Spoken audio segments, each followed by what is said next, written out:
Welcome back to Dr. Josefina's Way, and I'm Laura Guttridge.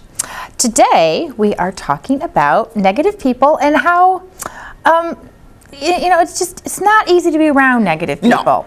And the negative people tend to, they're conditioned into believing that everything is just terrible in the world and nothing's ever going to go right for them. But that's like a self-fulfilling prophecy, because if you believe that everything is always going to go wrong, it will go wrong. I mean, granted that sometimes if we think, sometimes we may be overconfident, oh, this is going to work out perfect. Well, that rarely happens either. In my life, it does. Some people. But I guess my point is, one of my pet peeves is someone who brags about something before it happens. Mm-hmm. My attitude is like, do it and then brag about it. But you have to dream. You have to live a dream, and it's not going to happen if you don't dream it and if you're just negative about it. Exactly. So I know how this has always been an issue with you, with the negative people. I know you don't.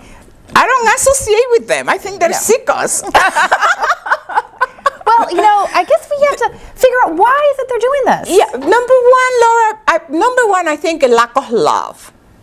Because if you feel love and you appreciate it and you respect it by your family, and you have a child, mm-hmm. and I raise my children, and that you raise them in an environment of empowerment, love, warmth. It's not that the kid is not going to do anything wrong, because they will. But you correct them and you allow them to grow and to develop in a loving, caring environment. That you cultivate that human being from day one, mm-hmm. and you show that person, that kid, yes, you make choices. Choices have consequences. Yes, life sometimes can be very challenging. When we do that, then we have created in the mm-hmm. individual the resources that when they go out there into the world, they can deal with the challenges and still be joyful. Oh, of course. Isn't that fabulous? Yes, because we have to accept that there is, challenges, which some people view as negative. Exactly. But if you look at it differently, that it's a challenge and not something negative. And now, in your personal life and in my personal life, every time that we have challenges in life, what happened? We grow from that. Right.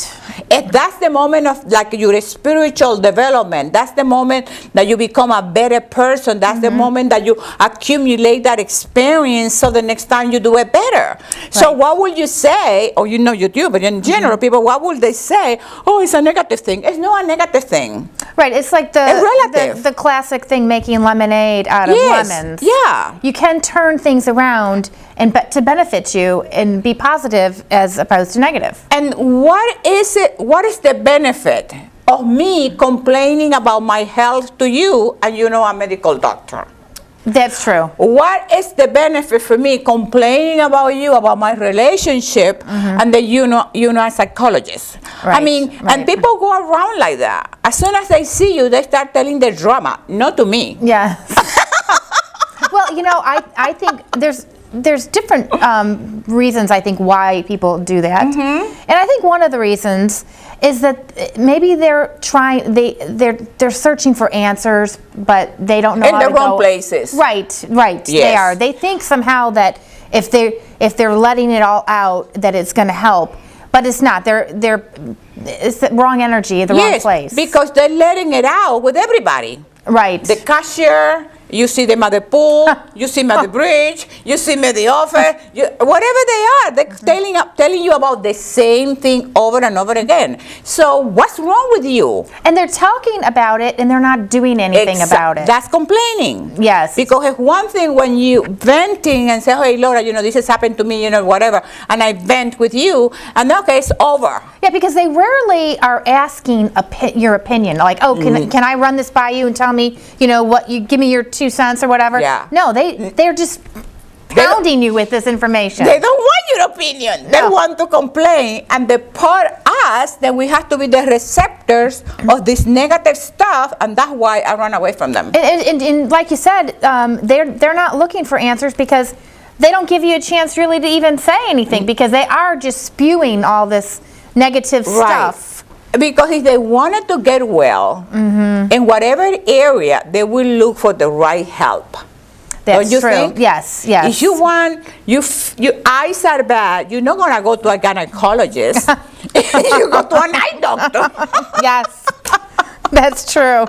So, Well, okay. Well, you know, you actually say that it's unhealthy Yes. for them. So it is. It is. It's a toxic thing. Absolutely. It builds up toxics. Yeah, what happened is you call me, and every time you call me, I have something to complain. I never have anything good going on in my life.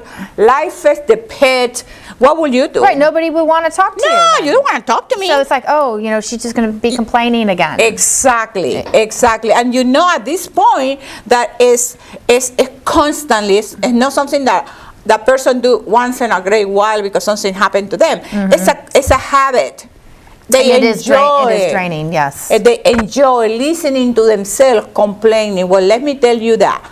If you're complaining, you better start getting out of that because that's not good for you. No, it's unhealthy. Very unhealthy. And so, you know, if they care about themselves. And they promote the same belief system. Yeah, and then complaining doesn't help the situation at all. No, you become a complaining. But you have tips. Yes. So Those are good. One is try to provide support, switch the topic, know when to draw the line. Yes. And yes. that is very important. Have you have any person in your life that you excuse me, that you draw a line that you know, like I know I have a person in my life that the most time I can spend with that person is 45 minutes. Are you okay? You want some water? I think I do need some water. Let's get some water. I have some water in my purse. Yeah, we don't have to stop. We just keep going. Are you okay? I am. I'm not complaining, but I do need some water. Yeah, we're getting water. Thank here. you. We are in a water break. But feel better? I do feel better, thank you. Okay, great. Okay, so go ahead. You would add? Okay, tip 2. Hang out in groups. Yes.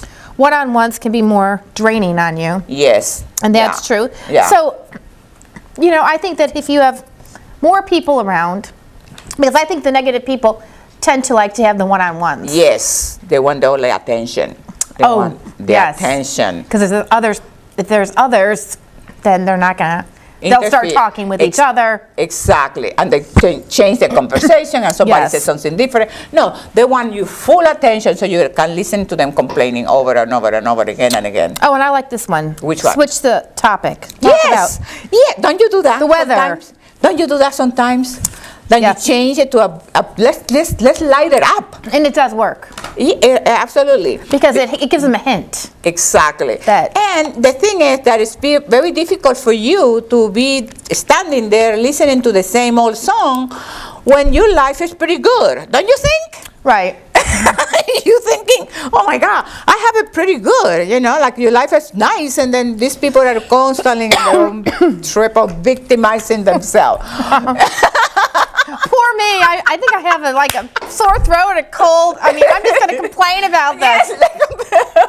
What am I going to do? Okay. Yeah, go ahead. There was another thing you mentioned, that we're the average of the 5 people we spend the most time with. Yes. That's something to consider. Oh my God, that's very serious because if you really want to go to school and you're hanging out with people who have never gone to school, that's exactly what's going to happen to you. Right. But if you want to go to school and you start associating with people who are in school, or they are going to school, or they have dreams about that, then they reinforce each other. But somebody who haven't been there, forget about you. You don't want to associate with these people. Right. It doesn't do them any good or you. No. So birds of a feather flock together. That's the thing. That is something to keep in mind. And with that thought, we're going to say thank you for all your email. Thank you for your notes. Thank you for everything. Yes. And she's going to be better with her throat. I hope so. And baby, thank you very much. And I love you. And ciao.